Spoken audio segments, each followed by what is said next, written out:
हिंदी साहित्य में आज सुनिए समकालीन कहानियों की श्रृंखला में प्रतिष्ठित लेखिका इला सिंह की लिखी हुई कहानी कदम तो बढ़ाओ। मेरी ज़ुबानी, मैं हूँ सीमा सिंह। अंदर क्या बजबजाता सुलगता उबलता है जिसे वो शब्द नहीं दे पाती। चाहती है कुछ निकल जाए तो अपच कम हो, दिमाग खुल जाए, कुछ साफ साफ नज़र आने लगे। इतने विचार, इतना शोर, सब कुछ गड्ढमड्ढ, व्यवस्थित करना कितना मुश्किल। कुछ सूझता नहीं, क्या चाहती है शायद यही नहीं पता। एक तो आदमी का आत्मविश्वास उसे बहुत मारता है। सब कुछ होते हुए भी कमतरी का एहसास मार डालता है इंसान को, जीने नहीं देता, सुकून छिन जाता है जीवन का। तो सबसे पहले सिमी मैडम, आपको अपने अंदर सोए आत्मविश्वास को जगाना है, अपने वजूद को पहचानना है। इतना भी क्या दुनिया से डरना। क्या कहेगी दुनिया? हंसेगी, मजाक बनाएगी, यही कहेगी ना, ओहो अब ये भी।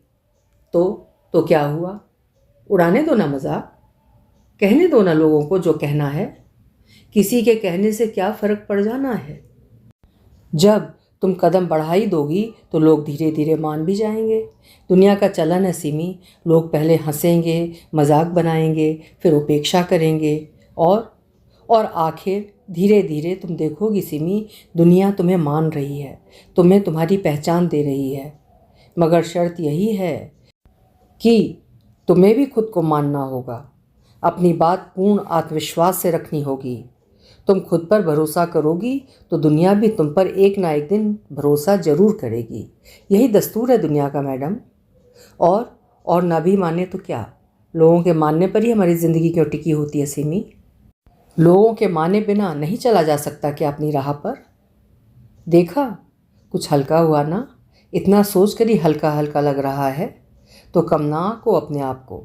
आगे कदम बढ़ाओ सिमी, रास्ते तुम्हारे इंतज़ार में हैं, ना रुको। तो क्या वो सच में शुरुआत करे? लेकिन ये कहीं पढ़े पढ़ाए की उल्टी तो नहीं? जो पढ़ने का एक ज़बरदस्त शौक़ रहा है उसका असर है क्या?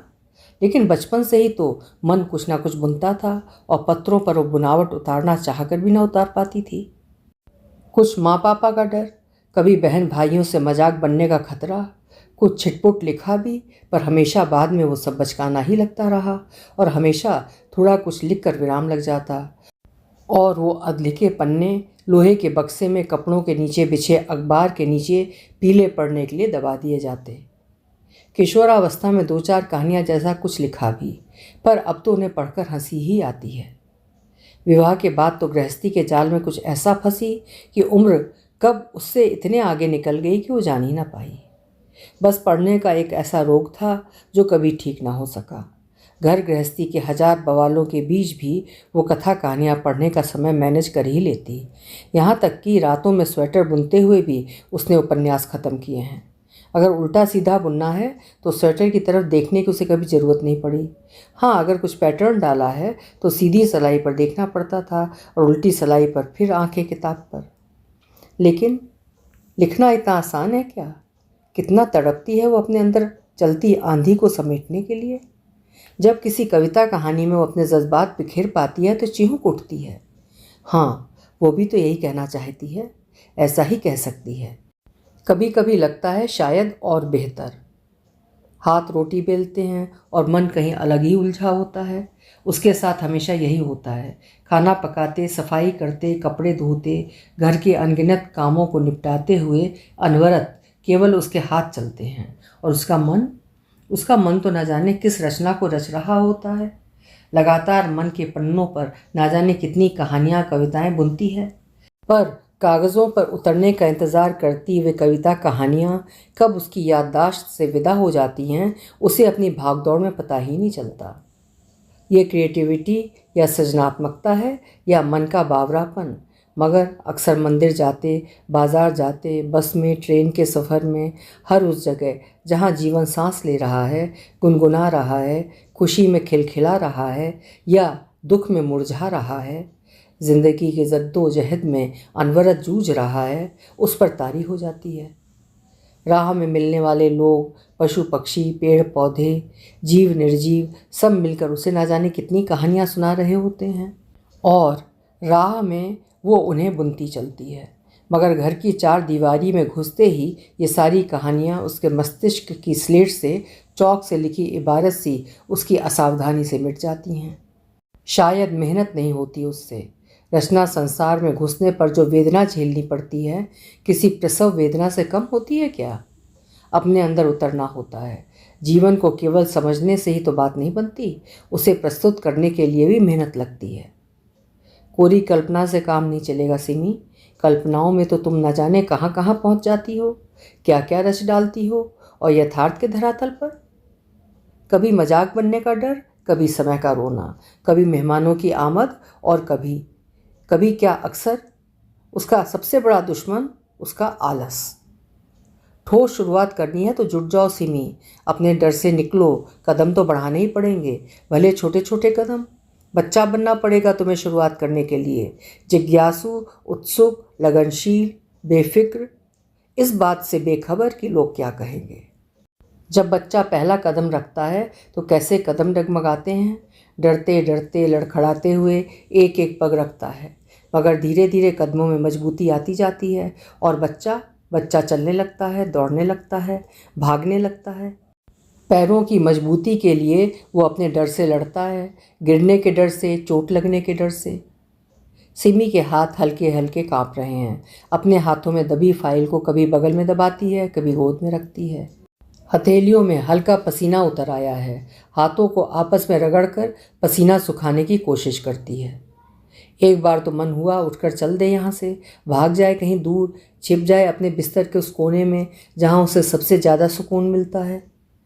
आज 2-3 साल की अथक मेहनत के बाद तो उसने हिम्मत जुटाई है यहाँ तक आने की, और अब जाके थोड़ा थोड़ा उसे भी अपना लिखा भाने लगा था, वरना हमेशा कमियां ही कमियां नज़र आती थीं उसे लिखने के बाद।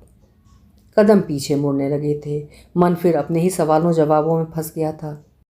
छोड़ सिमी, कहाँ संपादक तेरी रचनाएं पढ़ेगा, मजाक ही बनाएगा कि जिसे देखो मुंह उठाए चला आता है कवि लेखक बनने।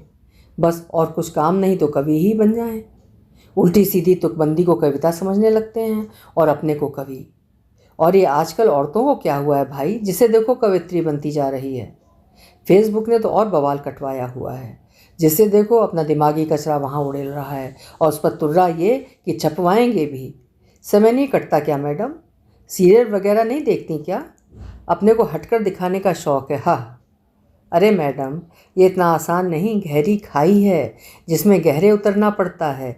चारों तरफ हाथ पैर मारने पड़ते हैं और ऊपर से ना जाने कितने पत्थर पड़ते हैं। बातें यूं ही नहीं सजती संवरती। प्रकृति ने जिसको ये गुण दिया है वही कुछ कह पाता है। आप चौका चूल्हा संभालो अपना। चलो मान लिया नहीं है मुझ में ये गुण, ये योग्यता, नहीं बना सकती सुंदर बातें, नहीं रच सकती जीवन को उतना अच्छा, उतना हूबहू। लेकिन इस असंतुष्टि का क्या करूं? हर वक्त जो ये बेचैनी बनी रहती है, क्या करूं इस बेचैनी का? बच्चों के बाहर जाने के बाद तो ये बेचैनी और बढ़ गई है। समय ही समय मोहल्ले पड़ोस में बैठ रोज़ वही दाल सब्जी, सास ननद, इस उसका अगला पिछला, न खोलने का उसका मन होता है न सुनने का। नहीं, ये निर्णय मेरा नहीं होगा कि मुझ में ये योग्यता है भी या नहीं। अब ये लोगों पर ही छोड़ना बेहतर है। लोगों की अस्वीकार्यता से घबराना क्या? कदम तो बढ़ा, पता तो चले स्वीकार्यता अस्वीकार्यता का। एक गहरी सांस लेती है सिमी। तो सिमी, तैरना है तो पानी में कूद ही जाओ। कूदोगी नहीं तो पानी की गहराई हमेशा डराएगी। कदम बढ़ाओगी नहीं तो चलना किसे कहते हैं नहीं जान पाओगी। मैडम, आपको सर अंदर बुला रहे हैं। आवाज़ से बुरी तरह चौंक जाती है सिमी। माथे के छलछलाते पसीने को पोंछती है और एक घुटी घुटी सांस के साथ उठ खड़ी होती है, अपनी रचना संसार की फाइल लिए। कदम एक बार फिर डगमगाते हैं। थोड़ा जोर लगाकर अपनी डगमगाहट को नियंत्रित करती है। एक बार नज़र बाहर निकलने वाले गेट की तरफ फिर मुड़ती है। कुछ कदम उधर चलकर सिमी झटके से संपादक रूम की तरफ बढ़ जाती है। अभी आप सुन रहे थे इला सिंह जी की लिखी हुई एक बेहद खूबसूरत और प्रेरक कहानी कदम तो बढ़ाओ। आशा है आपको ज़रूर पसंद आई होगी। अगर पसंद आई है तो लाइक ज़रूर करिएगा और चैनल को भी सब्सक्राइब कर लीजिएगा। कल फिर मिलेंगे। आपका समय शुभ हो।